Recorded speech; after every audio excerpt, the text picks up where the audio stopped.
Le grand matin Sud Radio, 7h-9h, Jean-Jacques Bourdin. Le logement. Le Premier ministre a parlé logement. Ça, déjà, c'est une nouveauté lors de son discours de politique générale. Maintenant, il va falloir attendre les faits. De quoi a-t-il parlé? Qu'est-ce qu'il a dit?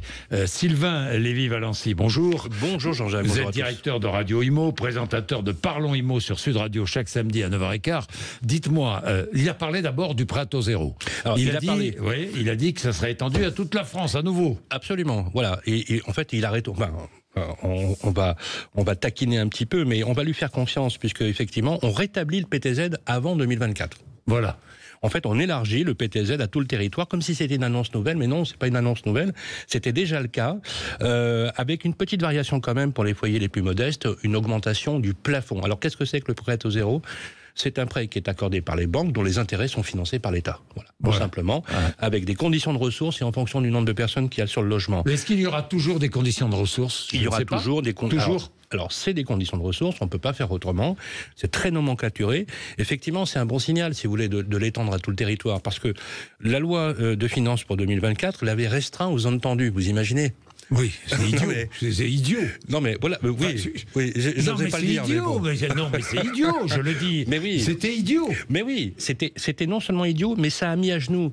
On s'en rend pas compte, mais ça a mis à genoux, ça a détruit plus de 100 000 emplois dans la construction. Il a parlé de simplifier le DPE. Bon, là, on marche un petit peu sur la tête, mais on va lui faire confiance également. Vous savez, le DPE, diagnostic, faut expliquer. Le diagnostic de performance énergétique. Voilà. Vous savez que, normalement, il y a une loi, il y a un calendrier qui a été fixé à partir du 1er janvier 2025, toutes les étiquettes G. Il y en a 7 de lettres. Les 4 lettres qui sont vers la fin seront supprimées jusqu'en 2024. Donc la lettre G est supprimée à partir du 1er janvier 2025 à la location. Sauf que comme il y a 2 700 000 foyers qui demandent un logement et 4 millions de personnes mal logées, vous doutez bien qu'il va falloir simplifier. Enfin, renforcer et faire évoluer le ZAN, vous savez, le zéro artificialisation nette, qui bloque effectivement les projets de construction. C'est ce qu'a dit aussi Michel Barnier. Absolument. Ça, les maires vont être contents, là. Je vais vous dire. Si les maires sont contents, il faudrait quand même qu'on leur transfère, outre les compétences, les recettes qui vont avec. Oui, c'est vrai. Non, mais ça, vous avez bien raison. Est-ce que tout ça... Alors, il va falloir attendre des détails. Et Valérie Létard, j'espère inviter très vite Valérie Létard pour parler logement. Tout à fait. La nouvelle ministre du Logement, ici même, sur l'antenne de Sud Radio, parce que j'ai des précisions à lui demander, évidemment. Le marché a connu une année catastrophique, l'année 2024. Est-ce que ça pourrait, je sais pas moi...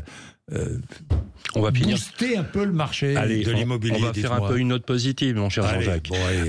On a regagné 150 points de base. Alors je vais faire plus simple, on a regagné 0,25% de taux d'intérêt qui a baissé avec la BCE, ce qui redonne du pouvoir d'achat. Vous savez, l'acquisition d'un logement et notamment la relance de la primo-accession, vous savez ceux qui rêvent d'avoir leur pavillon, eh bien ça permet d'avoir un crédit tout simplement. Et vous savez, le prêt à taux zéro, ça resolvabilise les ménages. Ça, c'est une bonne... Merci beaucoup. Merci Jean-Jacques. Merci. On vous retrouve à 9h15. Demain matin. C'est demain matin. Bien.